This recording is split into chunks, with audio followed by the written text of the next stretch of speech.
bike wasn't running that well. Why it was flooding out actually, and it had a lot. Pretty much what it was the jet needle, the JD jet needle. The washer, I'm not sure if the kit was missing the washer or if, from what I can see, this is the original jet needle right here. You can see how thick that is right there. Basically the stopper on it, and the JD jetting needle is with the circlip was just too small, so the needle was actually moving in the carburetor too high and basically allowing a lot of that fuel to get sucked up or bypass the main jet. And the other thing too that I noticed, which I had to correct, was the throttle slide with the diaphragm. It was getting stuck in the up position, so that'd be, pretty much holding the throttle wide open as I'm trying to kickstart the bike. And that was causing it to flood too. So I went ahead and like kind of polished some of the high spots and went ahead and made that correction. And what I'm referring to basically is, if you watch my other videos, there's a little washer, and in the JD jetting kit instructions, it shows a washer, but you can see how thin that one is right there compared to the stock one. So basically, if this was attached to, say, a needle, it was basically moving up and down, and that was changing the fuel mixture, causing it to flood out. So what I did, I don't have it's already installed, but I put a thicker washer that was the same thickness as this right here. I don't know where I had a couple of them in my kit, and that took the play out of it. And then with polishing the carburetor's diaphragm, the vacuum diaphragm slide, now it just fires right up, and the throttle response on this thing is freaking crisp and amazing. So I'll show you guys right now how easy it is. Okay.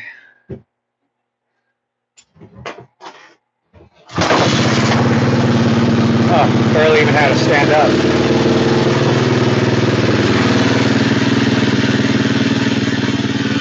Didn't even need to use the choke.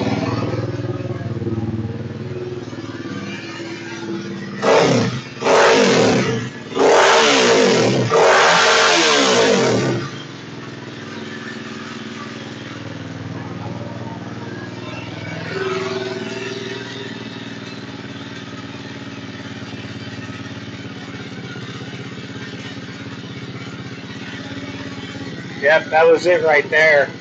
That was the main reason why this thing wouldn't start. So I went ahead and the other live, I did the valve adjustment. The valve sounded pretty good, even though I don't know if you guys saw there was some damage to the cylinder head. But carburetor's in, made that modification. Have the JD jetting kit jets installed, and this thing is fucking too.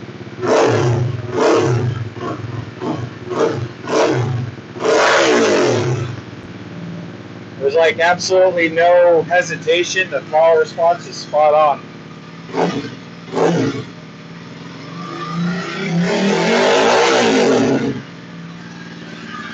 Really good idle. No leaks. Nope.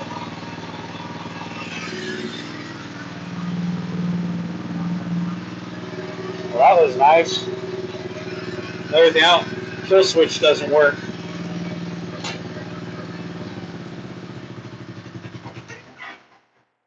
And that's how you shut it off.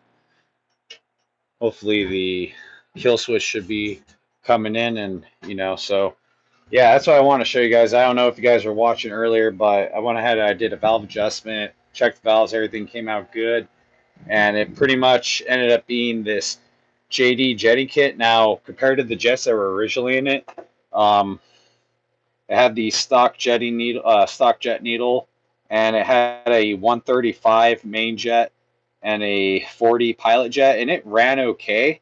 Just the power delivery when you cracked open the throttle wasn't as smooth. But after putting the JD jet needle and then their 140 and then a 38 pilot jet, this thing is crisp. Absolutely, amazing. So I'm happy. I was kind of afraid, starting to see where, obviously the top end damage. I was noticing some weird things going on with the flywheel. The flywheel kind of sounded clunky. Just, the amount of dirt that was in the air box, air filter wasn't even put on.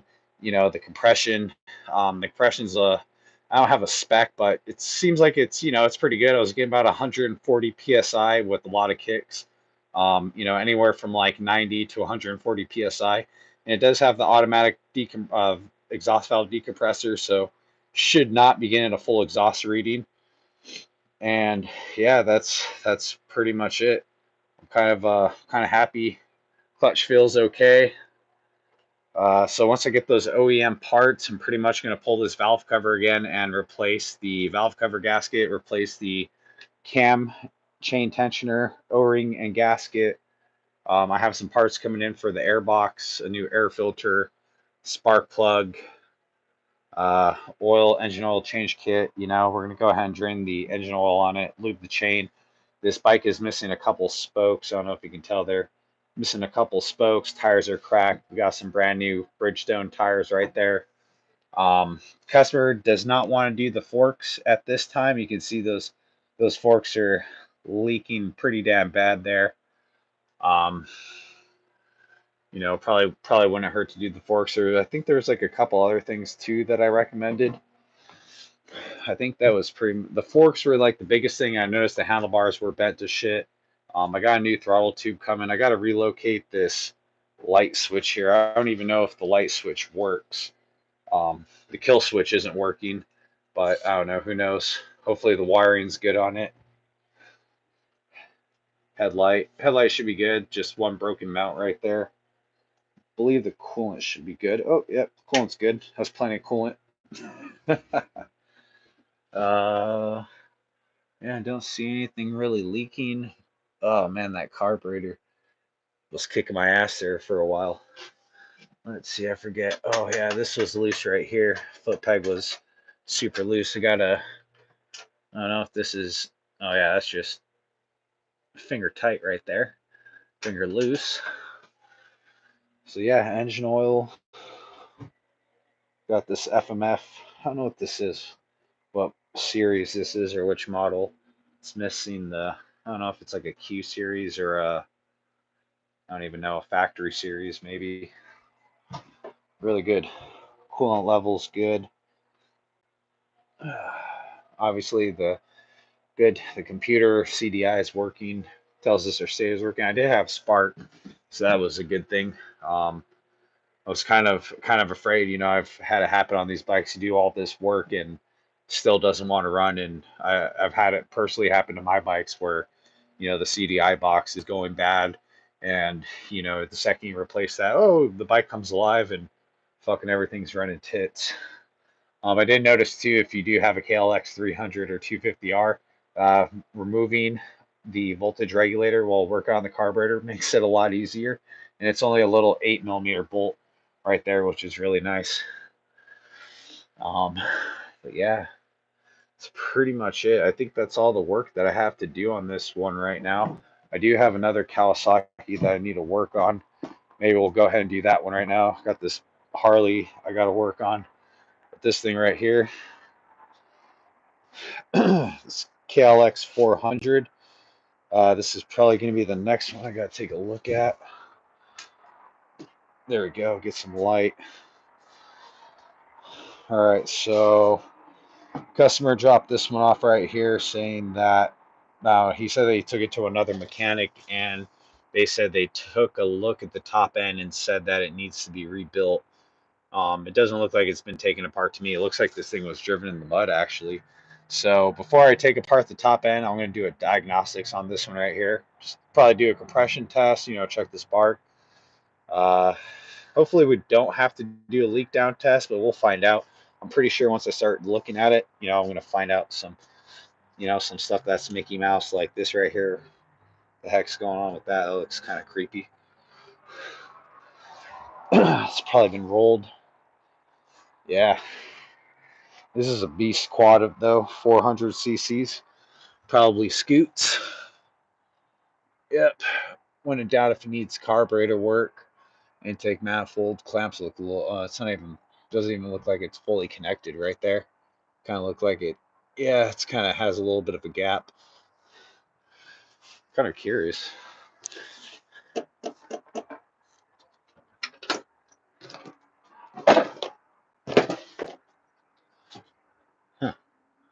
creepy. What's going on here?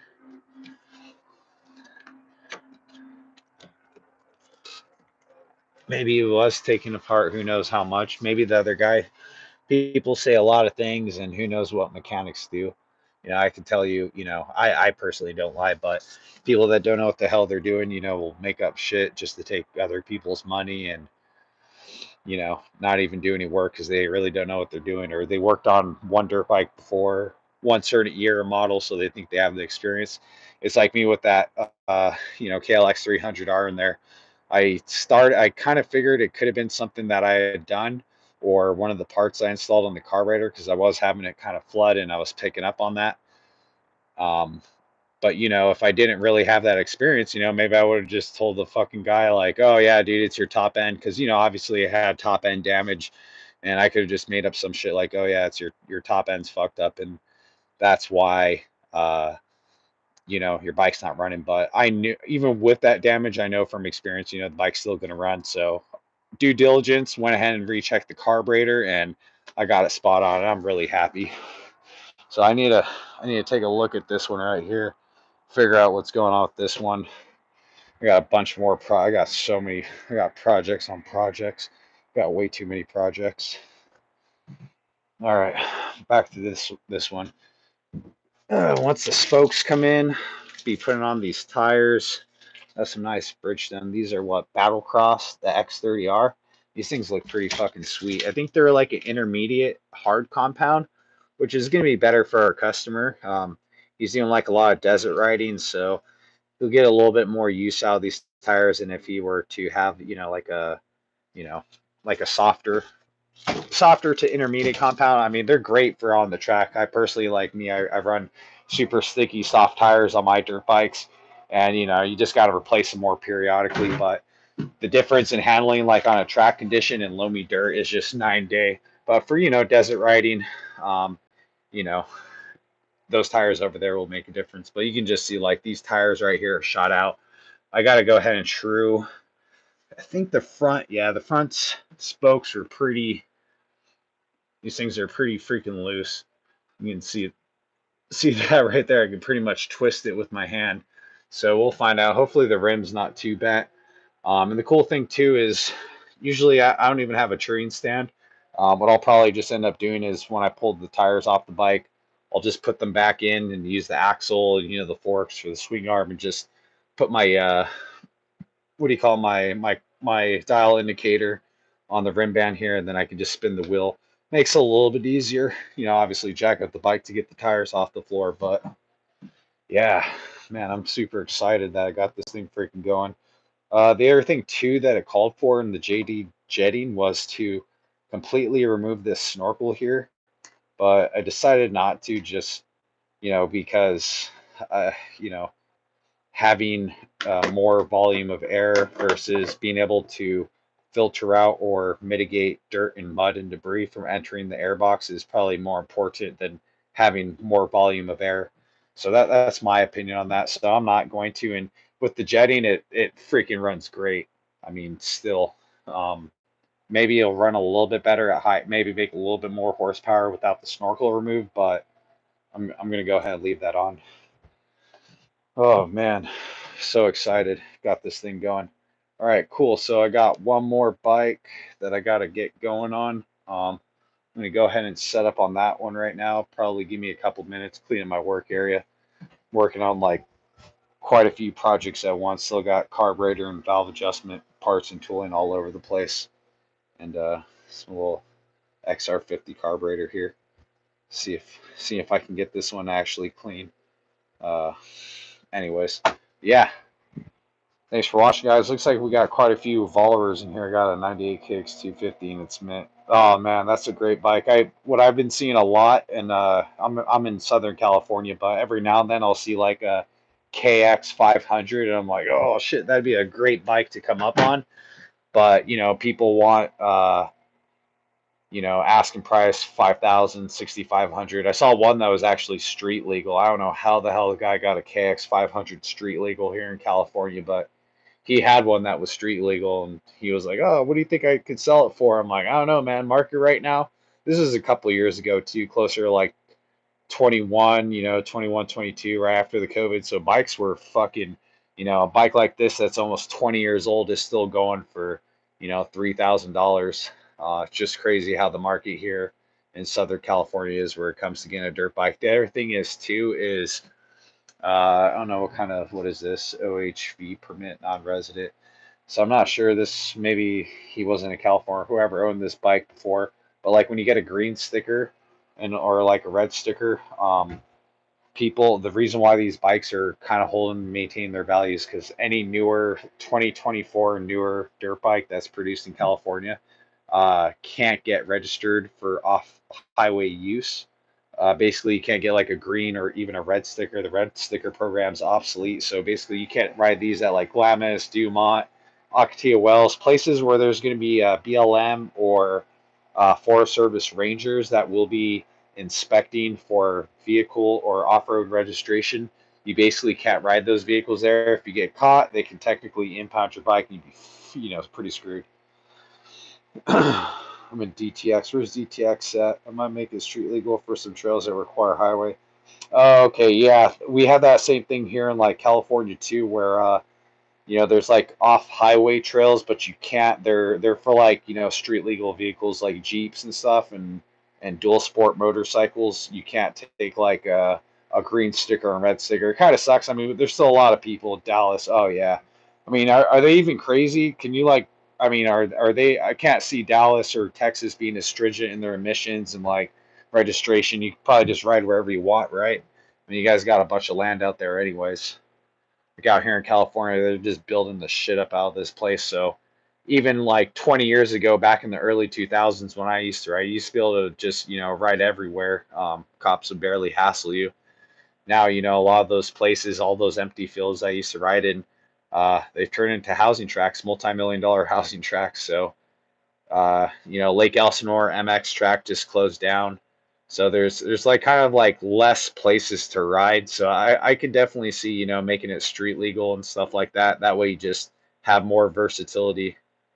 You can buy a $200 light kit with mirror and apply for title and it'll be legal. Yeah, so see that you used to be able to do something like that back in California. But they kind of changed the laws, I probably like in the mid 2000s, where unless the dirt bike was initially, or would even be considered like a dual sport. So basically something for the street and off-road purposes, but it basically come licensed from the factory or whenever they initially manufactured the vehicle.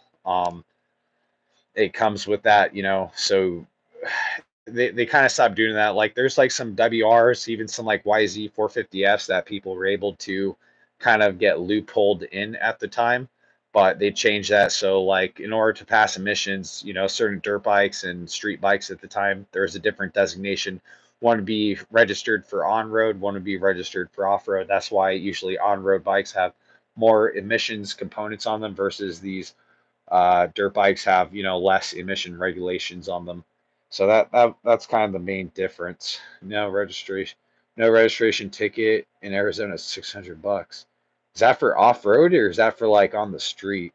Because that's fucking crazy. I mean, it's not any less than out here in California. I'm pretty sure California is like 500 to $1,000 too, or something ridiculous.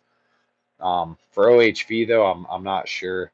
I don't think I've had one, but maybe I think the most I've ever gotten is like a spark arrestor ticket, like in Glamis, which blows my mind. Like what are you gonna burn down in Glamis, the bushes or whatever?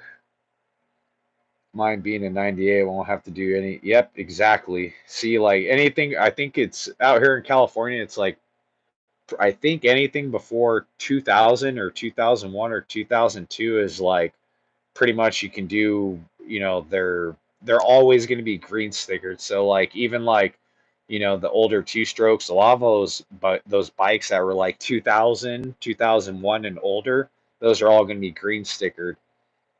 So yeah, they're, that'll be the cool thing until they completely outlaw them. And that's, I think that's what they're trying to do here in California. Can't say for like other states, Texas probably a little bit less stringent. I don't think you guys got all the crazy emissions like the other 49 states do, but I could be mistaken. I'm not 100% sure on that. Yep, good old dirt sickle. Now I got a bunch of other projects I need to work on. But yeah, I think I'm gonna go get a soda, and then need to hop on this Kawasaki. I also got to hop on this Dyna here. This is an older Dyna. I got to do a bunch of crap to this too. Just kind of showing you guys all my projects. Um, got my Gixxer gas tank. Still got to do that one. Dyna, yep.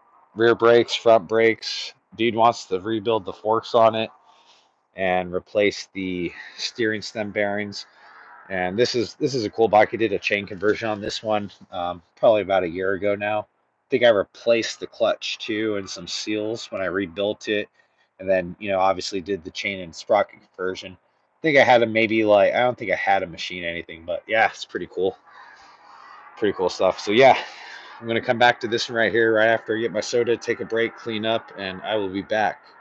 All right, guys, thanks for watching.